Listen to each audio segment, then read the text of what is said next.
2006년 이스라엘과 전쟁을 치렀던 헤즈볼라가 또다시 10년 만에 이스라엘과의 전쟁을 앞두고 있습니다.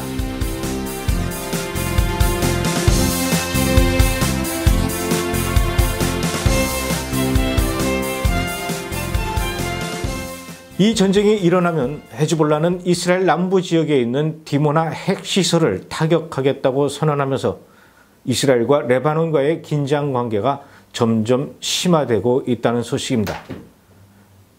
헤즈볼라가 이스라엘과의 전쟁을 선포했는데 왜 이스라엘은 레바논과의 긴장 관계가 깊어지는 것일까요? 오늘은 여러분들에게 헤즈볼라는 과연 어떤 단체인지 소개를 해드리겠습니다. 헤즈볼라는 레바논 이슬람 저항을 위한 신의 당, 헤집 알라, 헤즈볼라, 쉽게 말해 알라의 당이라는 뜻인데요.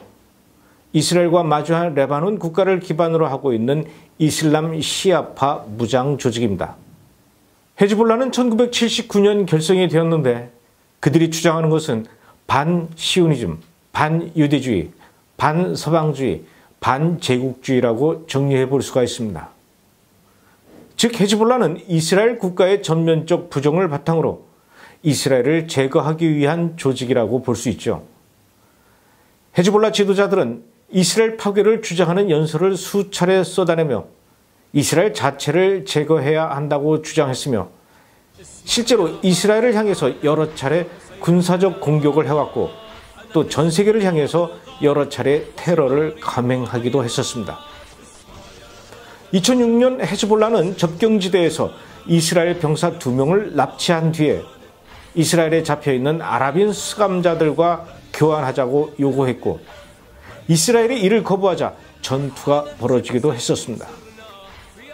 같은 해 7월 13일부터 34일간 벌어진 헤즈볼라와 이스라엘과의 전쟁으로 레바논에선 1200여 명이, 이스라엘에선 160여 명이 사망했었습니다. 헤즈볼라가 패배하기는 했지만 이스라엘도 헤즈볼라의 로켓과 기습 공격으로 인해서 상당한 피해를 입은 셈이죠.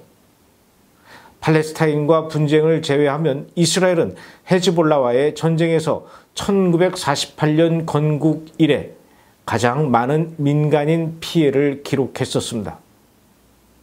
10년 전에 이스라엘을 향해서 전쟁을 걸어왔다가 이렇게 대패했던 헤즈볼라가 이번엔 또 무슨 배짱으로 이스라엘을 향해서 전쟁을 선포하게 된 것일까요? 2006년 당시 전쟁에 패배한 헤즈볼라는 그동안 절치부심하며 이스라엘과 국경을 접하고 있는 레바논 남부 지역 수백 개의 마을을 사실상 군사기지로 만들고 각종 로켓과 중단거리 미사일을 집중 배치했습니다. 이스라엘 군과 정보기관에 따르면 현재 헤즈볼라가 실전 배치한 로켓과 중단거리 미사일은 총 12만 개에서 15만 개에 달하는 것으로 추정된다고 합니다. 2006년 7천여 개에 비해 약 20여 배 정도 화력이 증가된 셈이죠. 헤즈볼라의 전력을 보면 카투사 로켓을 비롯해서 이란제 파지르-3 미사일, 파지리-5 미사일, 젤잘-2 미사일 등 이스라엘의 텔아비브를 비롯해서 주요 도시를 공격할 수 있다고 합니다. 특히 생화학 무기를 탑재할 수 있는 이란제 파테 110 미사일과 북한제 스커드-D 미사일도 보유한 것으로 추정됩니다. 헤즈볼라의 주요 무기들은 이렇듯 대부분 이란과 북한에서 온 것들입니다. 더 기가 막힌 것은 헤즈볼라는 이스라엘의 공습으로 파괴될 것을 우려해 로켓과 미사일들을 학교와 아파트 등의 지하에 만들어 놓은 무기고에 보관하고 있습니다. 이 헤즈볼라가 현재 이스라엘과의 전쟁을 은밀하게 준비하고 있다는 것이죠. 헤즈볼라 병사들의 전투력은 과거에는 게릴라전 수준이었지만 지금은 이만큼 향상되었습니다. 심지어 시리아 정부군을 지원하는 러시아는 헤즈볼라의 전투력을 높게 평가해서 약 4천여 명의 헤즈볼라 병사들에게 시리아 정부군의 무기고를 경비하는 경비 업무까지도 맡기고 있다고 합니다. 헤즈볼라는 1979년 조직이 시작될 때만 해도 작은 민병대 규모 수준이었지만 현재는 레바논 정부에 헤즈볼라 출신 한 명이 장관으로 입각해 있으며 의회 내 30석 중에 11석을 확보할 만큼 깊숙이 진출해 있을 뿐만 아니라 라디오와 위성 텔레비전까지 갖추는 단체로까지 성장해 있습니다. 야코프 샤하라바니 전 이스라엘 공군 정보국장은 헤즈볼라의 전력이 갈수록 강력해지고 있다면서 이스라엘과 전쟁을 벌인다면 과거 2006년과는 다른 양상이 전개될 수 있다고 지적하기도 했습니다. 헤즈볼라는 현재 정규군이 약 6만 5천 명이고 이슬람 아말이라는 자살 특공대는 약 1000명에서 1400명 정도가 있다고 합니다.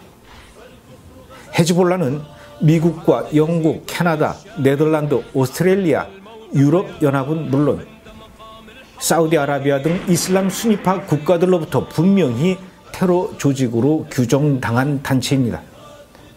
그들이 행한 각종 천인공노할 테러 행위들로 국제사회는 입을 모아 비난을 해오고 있는 상황이죠. 여기서 눈여겨볼 점이 하나 있습니다. 레바논의 헤즈볼라가 처음 활동하기 시작할 때인 1979년 헤즈볼라는 그야말로 민병대 수준이었다고 이야기했죠. 하지만 이때 당시 레바논 국가는 호메니의 이슬람 혁명 모델을 바로 레바논에 도입하게 되는데요. 이때 이란의 최종의 군사조직인 혁명수비대 교관들이 레바논으로 건너가서 헤즈볼라 대원의 군사훈련을 지도하기도 했었다는 것입니다. 그 후부터 지금까지 이란은 헤즈볼라에게 매년 약 1억 달러, 우리 돈으로 1,100억 원 이상의 자금도 지원하고 있을 뿐만 아니라 또 앞서 소개해드린 것처럼 여러 무기들까지도 지원을 하고 있는 상황이라는 것이죠. 이란은 헤즈볼라뿐만 아니라 하마스, 보코하람, 각종 이슬람 무장단체 등 전 세계 200여 개의 테러 단체들을 경제적으로 그리고 군사력으로 지원하고 있다는 사실을 기억해야 합니다. 대체 이란은 왜 이러는 걸까요? 2015년 7월 14일 미국의 오바마 전 대통령은 이란과의 핵 협상에 합의를 했고 그 결과로 37년 동안 이어져 온 이란을 향한 국제사회의 경제 제재가 해제되면서 이란은 전 세계에 묶여 있었던 자금들이 이란으로 돌아갈 수 있는 상황이 되었습니다. 그렇게 들어간 자금들이 결국은 헤즈볼라를 비롯한 세계의 수백 개 테러 단체를 지원하고 헤즈볼라는 이렇게 이란의 지원을 바탕으로 군사력을 키우며 또다시 이스라엘을 향해 선전포고를 하기까지 이르게 되었다는 것입니다. 이스라엘은 헤즈볼라가 공격해올 경우 전면전으로 비화될 것을 가장 우려하고 있습니다. 이스라엘의 레바논 정치 분석가 시온 아부 파델은 전쟁이 벌어질 경우 헤즈볼라는 각종 로켓과 미사일을 동원해 이스라엘을 무차별 공격할 개연성이 높다고 이렇게 밝혔습니다.